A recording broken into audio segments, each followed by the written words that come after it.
Cewek kalau sudah menopause itu masih bisa Masih orgasme? bisa orgasme, bisa. Masih Cuma bisa? titik-titiknya pindah. Pindah. Pindah. pindah Jadi ya, Dok, ya?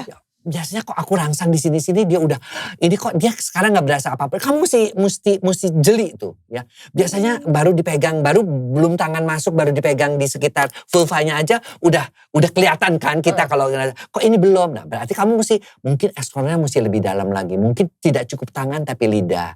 Kadang-kadang pindah juga di belakang betis.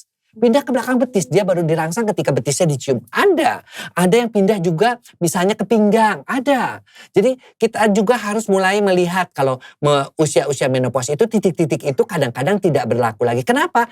Karena sensitivitasnya berkurang. Kenapa berkurang? Karena estrogennya turun. Oke. Nah gitu loh. Berubah ya jadi berubah. ya. Nah disitulah makanya explore yang penting buat suami istri itu ketika memasuki usia menopause tetap melakukan hubungan seks dan tetap mengeksplor pasangan masing-masing. Termasuk laki-laki juga. Kan dia mulai dulu sih baru ngeliat istri udah bangun. Sekarang kan kadang-kadang mesti dipegang-pegang dulu baru bangun. Nah itu juga lama gitu. Artinya apa?